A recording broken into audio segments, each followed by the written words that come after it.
2006 से चल रहे इस विद्या की सेवा यज्ञ का गौरवशाली दिन है, जब प्रथम दीक्षांत हमें हमारे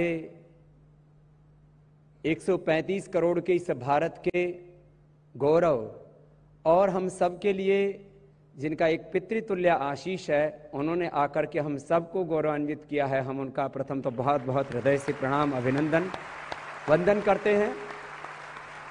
और मैंने पहली बार एक साथ इन बच्चों को इस हॉल में देखा है, तो जैसे किसी माता पिता का हृदय अपनी संतानों को देख करके गौरवान्वित होता है, ऐसे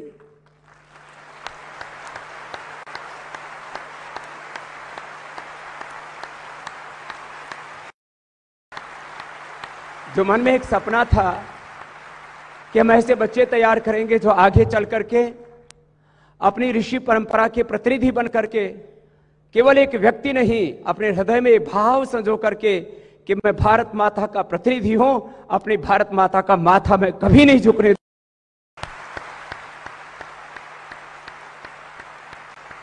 उन बच्चों की एक श्रृंखला प्रारंभ हो गई है और यहां तो अभी प्रारंभ है। हमें विश्व विजय के पुरोधा बनकर के भारत माता का मान बढ़ाना है।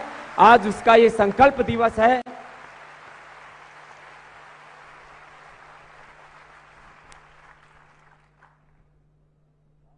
जब मैं अपने बचपन को याद करता हूं, एक अनपढ़ माँ बाप के घर में, सरकारी स्कूल में, गुरुकुल में पढ़ करके मैं गुरु शिष्य परंपरा से पढ़ा।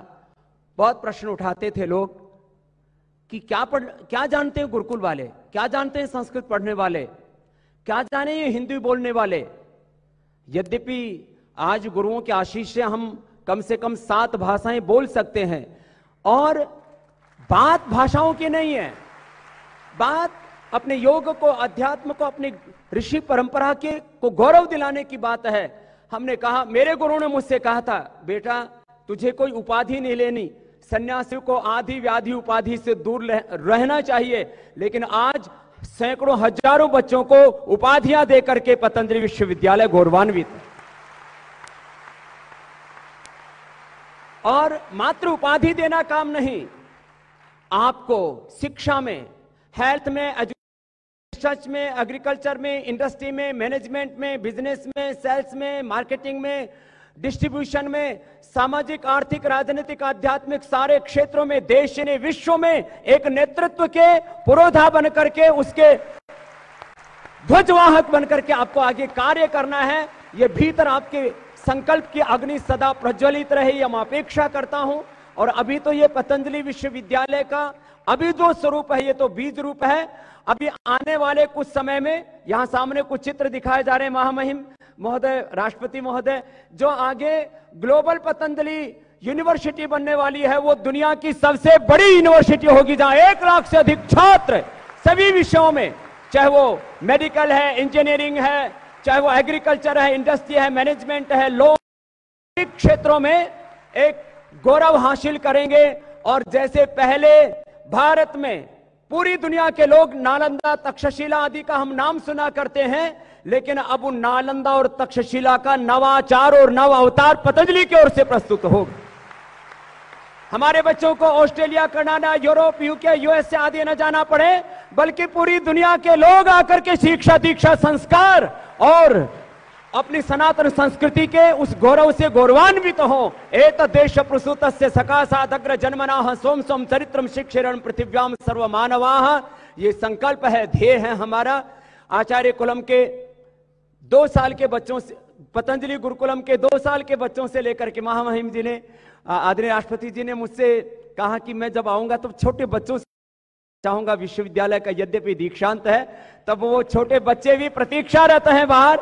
अब आपकी बात उन छोटे बच्चों से भी मिलेंगे, और किस प्रकार से वो वेद, दर्शन, उपनिषद, भगवत गीता, सांख्य, योग, न्याय, वैशेषिक, वेदांत आदि दर्शन, और इसके साथ कम से कम 3 से 5 भाषाओं में वो निष्णात होकर के, और सारे मॉडर्न सब्जेक्ट्स में भी वो परिष्कृत होकर के एक विद्या वैदुष्य अर्जित कर रहे हैं। आज पतंजलि गुरुकुलम, आचार्य कुलम, पतंजलि विश्वविद्यालय, ये एक श्रृंखला है व्यक्ति निर्माण से राष्ट्र निर्माण की।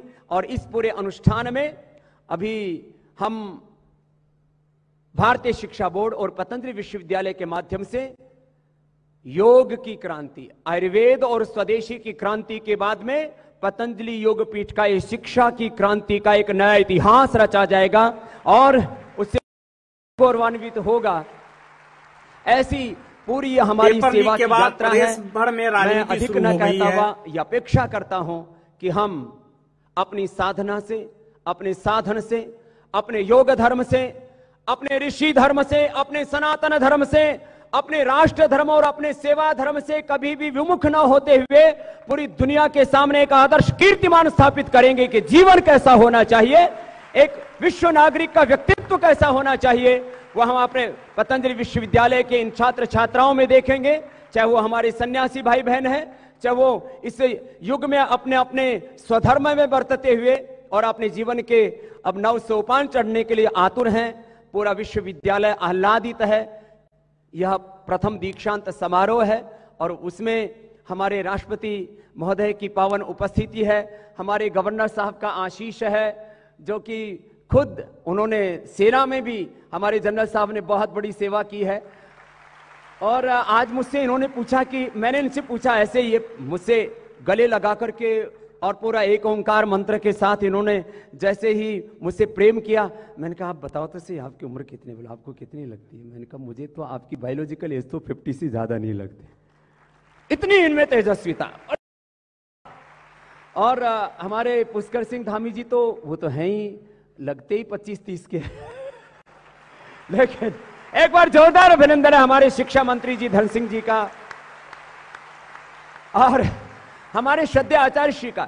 मुझसे कहने लगे महोदय, वो बोले स्वामी जी ये योग और स्पिरिचुअलिटी तो ठीक है, पदार्थ निर्माण भी ठीक है, स्वदेशी का अनुष्ठान, आत्मनिर्भर भारत का अभियान भी ठीक है, ये जो पूरा स्पिरिचुअलिटी में ये जो कॉर्पोरेट कल्चर है इसके शिल्पी कौन है? मैंने कहा इसके शिल्पी श्रद्धेय आचार्य श्री।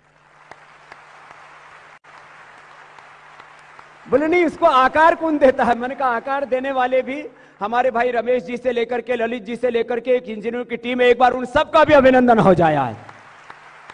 और ये आप जो नया नवाचार भी देख रहे हैं स्क्रीन के ऊपर जो विजुअल दिखाए जा रहे हैं, और इसमें अभी पतंजलि वेलनेस का भी दुनिया का सबसे बड़ा इंटीग्रेटेड सेंटर भी अभी अगले साल तक पतंजलि में बनने वाला है।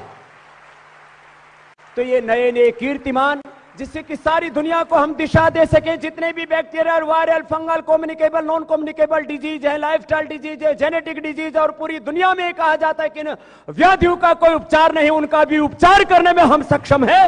वो ऋषियों का आशीष, वो ज्ञान, वो विरासत हमें प्राप्त है और अपने पूर्वजों की इस ज्ञान की साझी विरासत को लेकर के, साझे गौरव को लेकर के, और महामहिम जी का मातृशक्ति के प्रति जो अनुराग है, एक अंतिम शोषित, दलित, वंचित, अंत्योदय का जो भाव है कि सबको गौरव मिले और जो अंतिम पंक्ति में व्यक्ति खड़ा है उसको गौरव मिले।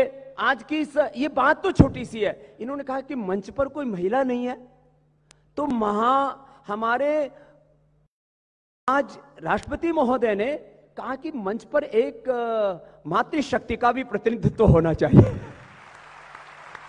माने ये एक गौरव की बात है कि यत्र नार्यस्तु पूज्यन्ते रमन्ते तत्र देवता। तो बोले आपके यहाँ पर जो वरिष्ठ मातृशक्ति है आप उसको मंच पर बैठाइए। और यहाँ जब अभी एकेडमिक भवन में थे तो बोल रहे थे ऐसा तो विश्वविद्यालय, अब वो खुद ही बोलेंगे तो अच्छा और बोले ये सारी व्यवस्था मैं देख करके अभिभूत हूं। आप, अब मैंने कहा ना, वो ज्ञान में, आयु में, अनुभव में हमसे वरिष्ठ हैं, पिता तुल्य हमारे लिए, तो उन्होंने बहुत अनुग्रह, आशीष करके, कृपा करके आज ये भी कहा कि बस ऐसे आप बढ़ते रहिए और अपने इस सनातन धर्म को, इस ऋषि धर्म को, राष्ट्र धर्म को गौरवान्वित करते रहिए। बहुत अभिभूत हैं।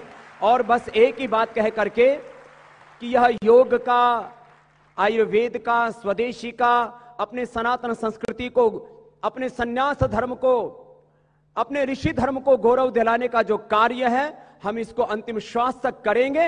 अभी तो लगभग 45 साल मुझे योग करते कराते हुए हैं, अभी तो 100 साल से ज्यादा की यात्रा हमें पूरी करनी है और पूरे विश्व को योगमय बनाना है, जिससे कि चारों तरफ जो अलग अलग प्रकार के रोग हैं, व्याधियां हैं, फसाद हैं, इंटेलेक्चुअल टेररिज्म है, मेडिकल टेररिज्म है और कई प्रकार के सोशल टेररिज्म, न जाने कैसे कैसे वाद विवाद, आतंकवाद, और वो अलग अलग स्वरूप लेकर के नवाचार और नवावतार लेते हैं। उन सब के बीच में हम एक ही बात कहते हैं, पूरी दुनिया को हम स्वस्थ वान बना करके, जो ऋषियों का उद्घोष था, इंद्रम वर्धन्तो अपतः कृणन्तो विश्व मार्यम अपघ्नन्तो अरावणः, और श्रीमद् भगवद गीता ने जिसे कहा कि चारों तरफ जब रोग दुख संताप संसार में बढ़ जाते हैं, यदा यदा ही धर्मस्य ग्लानिर्भवति भारत अभ्युत्थानम धर्मस्य तदात्मानं सृजाम्यहम् परित्राणाय साधूनां विनाशाय च दुष्कृताम्।